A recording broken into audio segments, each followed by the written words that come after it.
नमस्कार दोस्तों अब ये क्लियर हो चुका है कि बशर अल असद सीरिया छोड़ चुके हैं, वो रूस चले गए हैं। अब पूरे सीरिया पर विद्रोही गुट एसटीएस का कब्जा लगभग हो गया है, इस बात में कोई शक नहीं है। दोस्तों, आप जानना नहीं चाहेंगे कि आखिर इस कब्जे के बाद अगर सबसे ज्यादा किसी को फायदा हुआ है तो वो कौन सा देश है? जी हाँ दोस्तों, इजराइल है। इजराइल ने दोस्तों, आपको याद होगा, एक एग्रीमेंट हुआ था इजराइल और सीरिया के बीच, जिसमें यह एग्रीमेंट हुआ था कि सीरिया कभी इंटर नहीं करेगी इजरायली आर्मी। लेकिन दोस्तों, गोलन हाइट्स के बाद भी इजरायलियों ने कई 100 एकड़ जमीन को कब्जा कर लिया है, जो जमीन सीरिया की थी। यानी जो ग्रेटर इजराइल का कॉन्सेप्ट था, ऐसा लगता है इस कब्जे के बाद कि जो ग्रेटर इजराइल का जो कॉन्सेप्ट था इजराइल का कि हम एक दिन ग्रेटर इजराइल बनाएंगे यहूदी देश, क्या धीरे धीरे ही सही साकार हो रहा है इस कब्जे के बाद? तो लोग यही कह रहे हैं। चलिए दोस्तों, अब दूसरे साइड हम मुड़ते हैं। दोस्तों, सोशल मीडिया पर और न्यूज आउटलेट्स में ये खबर है कि रूस और ईरान गद्दार हो गए हैं, उन्होंने अपने दोस्तों का साथ नहीं दिया।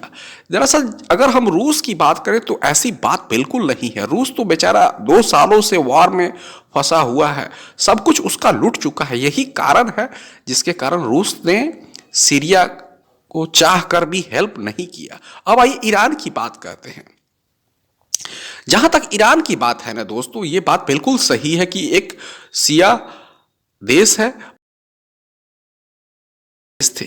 लेकिन ईरान में दोस्तों, मैंने पढ़ा, बहुत सारे इंटरनेशनल न्यूज आर्टिकल्स को पढ़ा, उसमें एक चीज देखने को मिला कि असद को ईरान में गद्दार कहा जा रहा है। इसके पीछे कारण क्या होगा?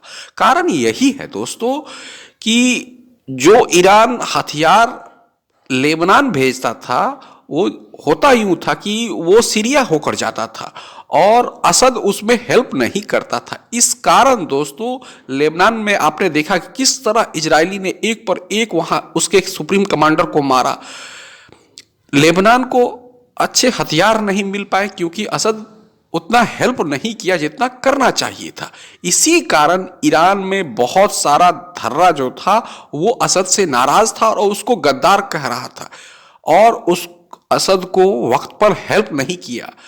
ऐसा नहीं था दोस्तों, मुश्किल से 2 से 3 दिन वार हुआ है और पूरा सीरिया पर एसटीएस विद्रोही ग्रुप का कब्जा हो गया है।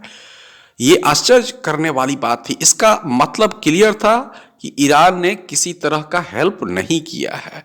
नहीं तो ईरान के पास एक से एक मिलिशिया थे जो आराम से विद्रोही गुटों को सीरिया से भगा सकते थे।